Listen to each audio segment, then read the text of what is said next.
À Marseille, il y a des jours comme ça, où Notre-Dame de la Garde a du mal à entrevoir ses pieds. L'air que respirent ses ouailles est chargé de molécules chimiques aux noms exotiques tels dioxyde de soufre, monoxyde de carbone, oxyde d'azote et composés organiques volatiles.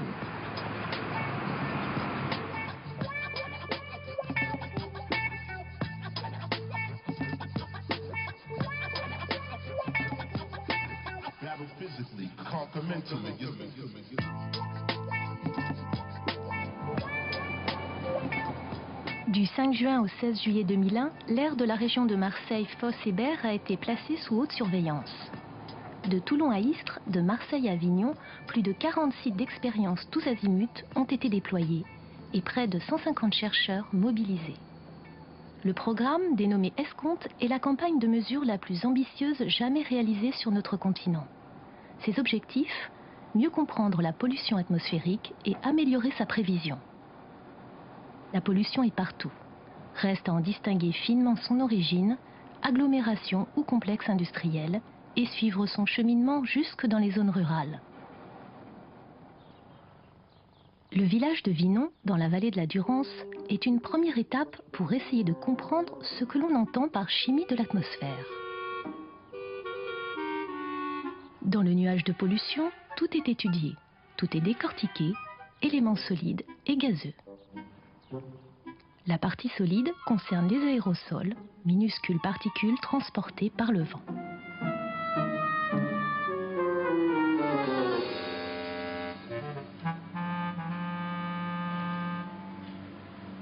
Donc sur cet écran, on voit la distribution en taille des particules, c'est-à-dire le nombre de particules en fonction de leur diamètre, qui varie ici entre quelques nanomètres et presque 1 micron.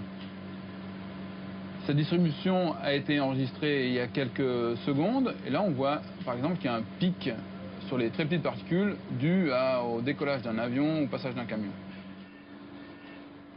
Dans son laboratoire mobile, Jean-Philippe Puteaux analyse toutes les particules pour déterminer leur origine et leur évolution dans le temps. On voit les différentes espèces présentes dans l'aérosol. Ça permet de voir arriver le panache de pollution de la ville de Marseille d'une façon beaucoup plus précise qu'en échantillonnant sur de longues périodes.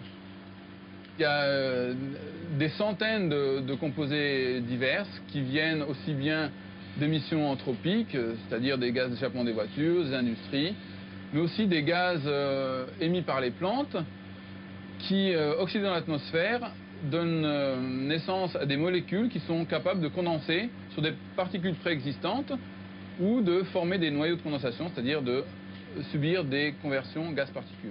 Le décryptage de l'atmosphère est décidément bien complexe. Nous en retiendrons que les molécules de gaz et les aérosols peuvent évoluer chimiquement dans le panache de pollution. Mais les particules peuvent aussi se révéler très utiles aux scientifiques. En voyageant avec le vent, elles jouent le rôle de traceurs. Les ondes radar, par exemple, se réfléchissent dessus. Cet étonnant canevas est un radar VHF. Il est installé pour la durée du programme Escompte sur une superficie de 10 000 m². Il donne des profils de vent entre 1000 mètres et 10 km d'altitude. Le système Escompte sert à mesurer, bien sûr, en particulier tout ce qui est pollution atmosphérique dans la région. Mais quand on va vouloir rentrer au niveau de Météo France, qu'on va vouloir fabriquer des modèles numériques de cette pollution, on va automatiquement intégrer également les mesures de vent et les mesures de température. Donc, pour nous, on va fournir des données de vent et on va donc avoir une contribution à notre manière dans le programme qui nous concerne. C'est une des priorités d'Escompte, recueillir des données pour améliorer des modèles numériques. Pour imaginer un modèle, brasser sur un superordinateur une pincée de données et un ensemble de formules mathématiques. La compréhension de l'importance du radar dans le dispositif Escompte nous aura conduits sur le bord des pistes de la base aérienne militaire d'Istres. Là, près du radar VHF, se trouve un curieux système acoustique. Les ondes sonores émises ricochent sur les particules transportées par le vent.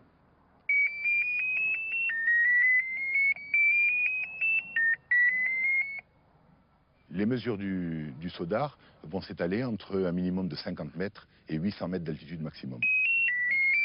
Et donc, par ce système, on arrive à avoir un profil quasi complet de la mesure du vent en couplant le SODAR avec le radar VHF que l'on a vu précédemment. Le puzzle escompte se complète. Ici, une pièce majeure dont le petit nom est LVT pour LIDAR, vent transportable. C'est un container bourré d'électronique installé juste au-dessus de Marseille.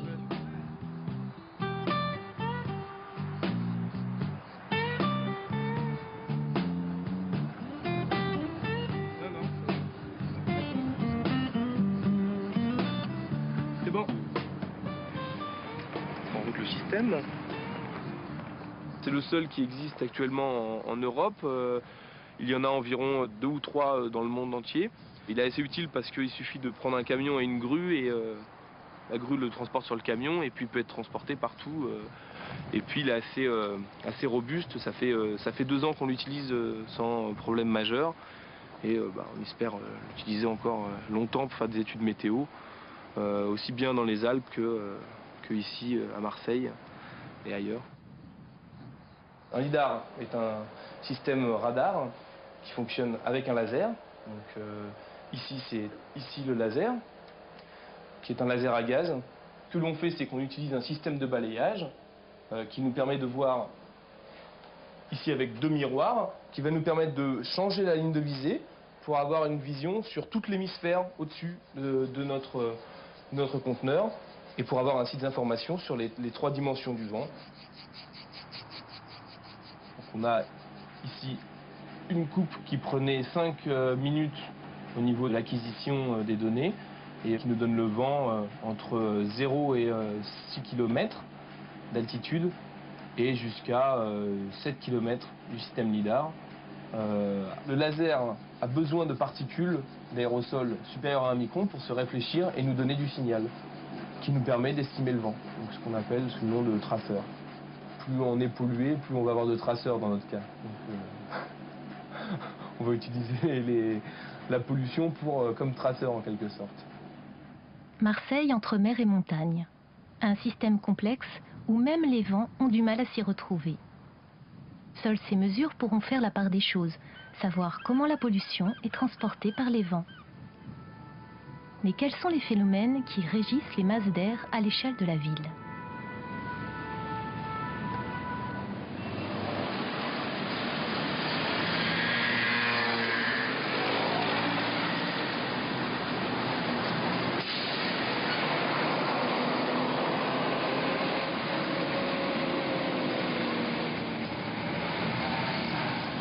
Sur le toit de la cour d'appel, près du palais de justice, une équipe canadienne surveille le centre-ville. Leur objectif est de faire un bilan d'énergie, c'est-à-dire d'établir la quantité d'énergie d'origine solaire que reçoit la ville et ce qu'elle en restitue sous la forme de chaleur. Si on analyse une journée, ces images ont été relevées à midi, ensuite l'après-midi et le soir. On constate que les murs sont de plus en plus chauds et que les toits se refroidissent en perdant leur chaleur dans l'atmosphère. Donc en fin de séquence, les toits sont de plus en plus froids sur l'échelle de température ici à droite et les murs semblent relativement chauds.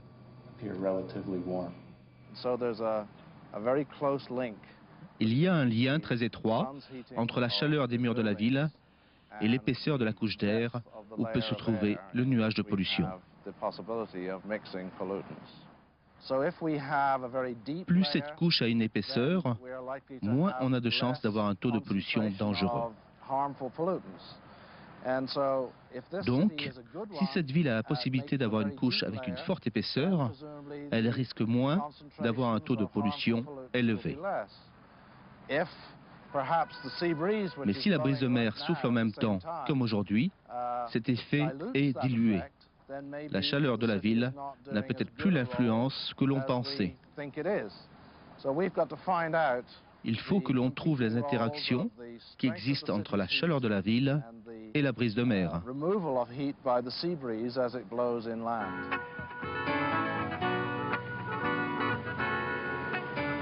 Le chercheur canadien T.R. Hawke nous avait parlé d'une couche d'air au-dessus de Marseille. Mais quel est donc le rôle de celle-ci, appelée couche limite par les chercheurs ?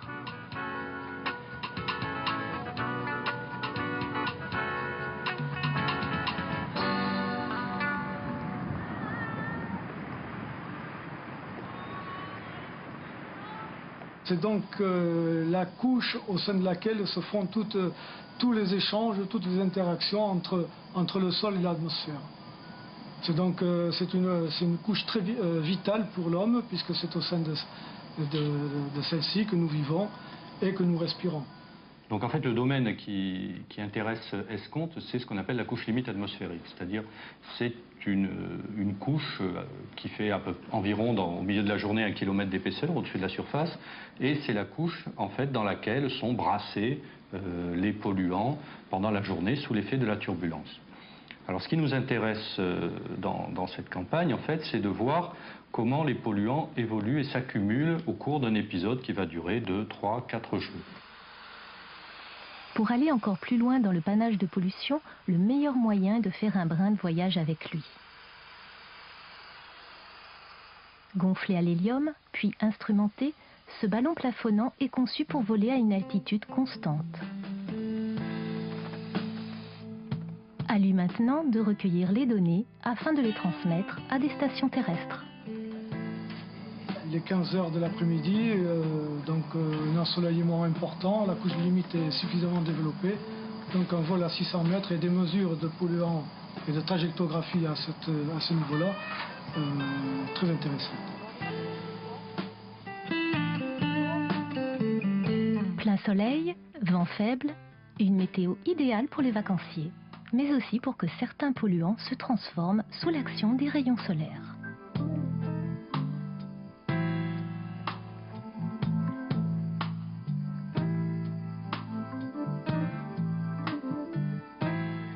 Quand on a de telles conditions, eh bien, sous l'action de ce rayonnement UV, les polluants primaires qui sont émis, c'est-à-dire les composés organiques volatiles et les oxydes d'azote, sont impliqués dans un cycle de réactions chimiques qui conduisent à la formation de l'ozone.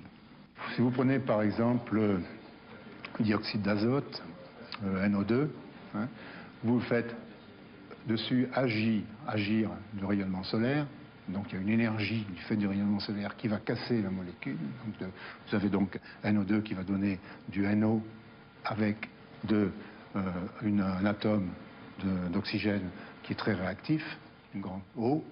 Et cet atome réactif qui est instable va après attaquer la molécule d'oxygène. O2 plus O va vous donner O3 qui est l'ozone. Donc voilà un mécanisme simple de formation. Donc, je vous ai fait grâce évidemment de toutes les intermédiaires pour aller donc directement donc, de NO2 sur l'ozone. Enfin, schématiquement, c'est cela. L'ozone proviendrait donc de l'effet des rayons solaires sur les oxydes d'azote. Les oxydes d'azote principalement émis par les véhicules et les industries. Les chercheurs nous avaient dit que d'autres éléments se transformaient aussi en ozone. Il s'agit des composés organiques volatiles, qui entrent dans la grande famille des hydrocarbures.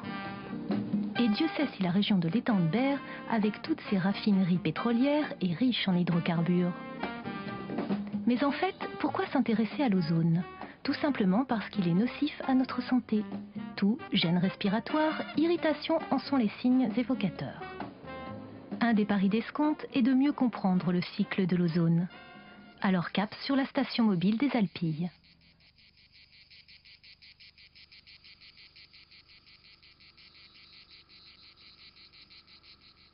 Ce camion permet d'échantillonner des masses d'air qui peuvent être a priori propres, puisque non perturbées par des villes trop proches. Mais également, il permet d'échantillonner des masses d'air qui proviennent de la zone de Marseille ou de l'étang de Berre, qui sont situées plein sud par rapport au camion ici. Ces masses d'air, en fait, peuvent contenir des polluants précurseurs de l'ozone, mais également des concentrations élevées d'ozone.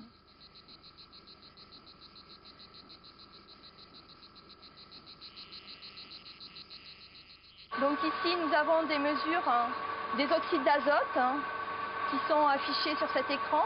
Nous avons également une indication de la concentration en ozone, ici qui est à 72 ppb, soit 145 microgrammes par mètre cube environ. Ciel d'azur ne veut pas toujours dire air pur. Souvent, dans les Alpilles, lorsque souffle la brise de mer, le taux d'ozone est supérieur à celui de Marseille. Mais ce jour-là, le seuil de recommandation de 180 microgrammes par mètre cube n'est pas dépassé. En ce qui concerne les alertes ou les seuils dits de recommandation, en fait, il y a deux seuils plus précisément. Un premier seuil qui consiste à informer la population. Donc ce seuil est dépassé en gros entre 1 jour sur 3 et 1 jour sur 5 en ce qui concerne l'ozone sur la région. Donc c'est une fréquence relativement importante pendant l'été par rapport à d'autres régions. Par exemple, je pense à l'Île-de-France où c'est 2-3 fois par an. Il y a effectivement un deuxième seuil qui est dit un seuil d'alerte, à partir duquel il y a des mesures d'urgence qui sont prises par le préfet qui visent à réduire les activités polluantes pour essayer d'améliorer la qualité de l'air. Mais les milieux naturels sont aussi susceptibles d'amplifier la production d'ozone. Dans ce site isolé, des chercheurs du laboratoire d'aérologie s'intéressent à la mesure des échanges entre le sol, l'atmosphère et la végétation. Comment culture, forêt ou garrigue peuvent-elles être à l'origine de la production d'ozone? On tente effectivement de prouver que les émissions de composés organiques volatiles biogéniques, c'est-à-dire liés à la végétation, sont pas prépondérants mais ne sont pas minoritaires dans le bilan à l'échelle régionale. Ce chercheur nous expliquera aussi que les végétaux produisent près de 20% des composés organiques volatiles. 80% restent dus à l'activité humaine. Les jours de grand beau temps, avec les oxydes d'azote, ils se transformeront en ozone. Comment cet ozone circule-t-il dans l'atmosphère? Un lidar peut, là encore, nous donner des éléments de réponse. Celui-là mesure l'ozone entre 300 mètres et 5 km d'altitude. Le rayonnement est rétrodiffusé par l'atmosphère et le télescope sert à recueillir en fait ce rayonnement qui est ensuite récupéré à l'aide de cette fibre optique qui conduit tout le rayonnement rétrodiffusé au niveau d'un spectromètre qui va servir à séparer les différentes longueurs d'onde. Avec ce système, on n'a pas simplement un profil d'ozone, on a aussi l'évolution du profil d'ozone au cours du temps. Donc vous avez des coupes d'ozone, ce qui permet d'identifier les couches d'ozone et le sommet de la couche limite quand elle est bien développée. Ce qui se passe, c'est que pendant la journée, l'ozone est fabriqué sous l'effet du rayonnement ultraviolet, donc du cycle de réaction photochimique. Il est également brassé et mélangé dans cette fameuse couche limite, disons typiquement sur 1 km d'épaisseur. Et puis le soir, cette couche limite va se stabiliser, la turbulence va disparaître, il n'y aura plus d'échange et on aura près de la surface des mécanismes de destruction de l'ozone. Donc on va repartir le lendemain matin avec ce qu'on appelle une couche résiduelle, c'est-à-dire qu'on va avoir un certain réservoir qui aura été constitué la veille, il va en rester une partie, on va mesurer ce réservoir, et sur ce réservoir va s'ajouter la production de la journée sous l'effet, encore une fois, du rayonnement et des réactions photochimiques qui vont se mettre en route pendant cette journée. Entre jour et nuit, l'ozone se fait et se défait. Au petit matin, que reste-t-il de la veille? C'est un élément de complexité supplémentaire pour Escompte, dont la tâche prioritaire est d'affiner des modèles de prévision.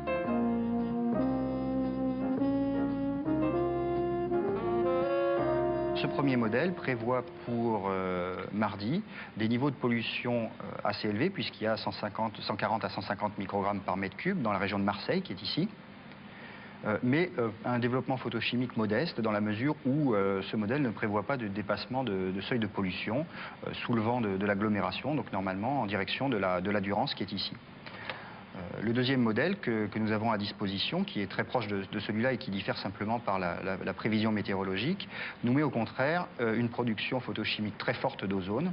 Les niveaux qui sont ici en orange foncé ou rouge correspondent à des dépassements de seuil de pollution. Et l'on voit que depuis l'agglomération de Marseille, qui est ici, jusqu'à la vallée de la Durance, on devrait avoir des niveaux élevés Donc comme on le voit sur une prévision à 2 jours d'avance, il y a des différences qui sont quand même assez importantes pour ces modèles qui sont à la pointe de l'état de l'art. Et donc il existe donc des incertitudes, donc à la fois au niveau de la simulation des processus chimiques, mais également au niveau de la dynamique. Et c'est tout l'enjeu d'Escompte, c'est de pouvoir documenter non seulement les constituants chimiques, et puis également le flux météorologique pour cette journée-là. Est-ce que c'était le flux météorologique employé ici ou celui qui est ici? Pour gommer les incertitudes des modèles, les scientifiques traquent particulièrement les périodes de forte pollution. C'est alors que les avions sont prêts à décoller pour compléter les mesures au sol et celles qui sont captées par les ballons plafonnants. Le but de cette campagne, vous savez, c'est de valider des modèles 3D à l'échelle régionale. Et donc, il faut fournir à l'échelle de la région le maximum de données qui couvrent la plus grande partie du domaine possible. Les stratégies de mesure au sol permettent d'avoir une couverture sur l'ensemble du domaine avec des mesures en continu. Ça veut dire qu'on va avoir la variabilité dans le temps, alors que les mesures dans l'espace, donc les mesures avions, vont nous permettre une mesure dans l'espace. Ça veut dire couvrir l'ensemble du domaine escompte et avec également la possibilité de mesurer verticalement en altitude. Donc on va mesurer l'ozone bien entendu et tous les composés qui vont permettre la production d'ozone. Ça veut dire essentiellement les oxydes d'azote et les composés organiques volatiles. 6 avions et un ULM constituent le dispositif aérien d'Escompte. Aujourd'hui, le taux de pollution est élevé. La pêche aux mesures sera fructueuse. Alors après l'ULM, les avions de Météo France, bardés de sondes diverses, prennent eux aussi leur envol. Ce Fokker 27, à son tour, décolle. Son nom est ARAT, pour Avion de recherche atmosphérique et de télédétection. Nous nous envolons avec lui pour l'un de ses derniers vols. Après Escompte, après 42 ans de service, il partira pour le paradis des vieux avions. Mais ce jour-là, il a encore sa place dans le dispositif. Son plan de vol est décidé en fonction des vents du jour. Il rôde dans les zones les plus polluées pour mesurer, entre autres, un profil vertical des concentrations de polluants entre 300 mètres et 3000 mètres d'altitude.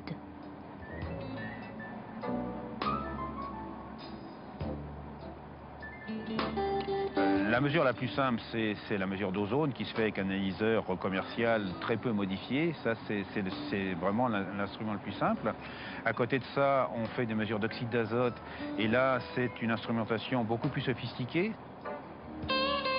Le principe de mesure aéroportée, c'est d'être capable de mesurer avec un pas de temps relativement court et avec une grande sensibilité, une grande spécificité.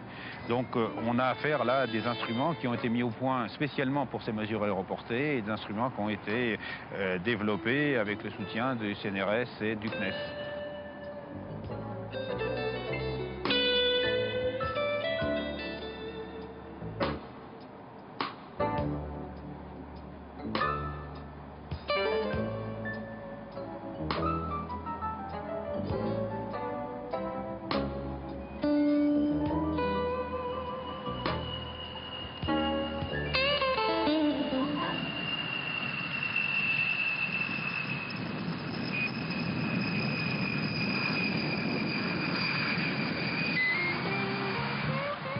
La campagne Escompte offre aux scientifiques une masse considérable de données. Ces données amélioreront sans aucun doute les modèles de prévision. Ces modèles seront probablement une aide importante à la décision pour les responsables publics. Mais la prise de conscience de chacun, automobiliste mais aussi industriel, reste sans doute prépondérante pour réduire la pollution à l'ozone. Sur un peu plus d'un mois, les scientifiques auront observé 4 épisodes de forte pollution atmosphérique. La phase d'analyse des données s'étendra, elle, sur le long terme. Ce seront plusieurs années de décryptage pour ces scientifiques qui auront fouillé jusqu'au plus profond du bleu du ciel.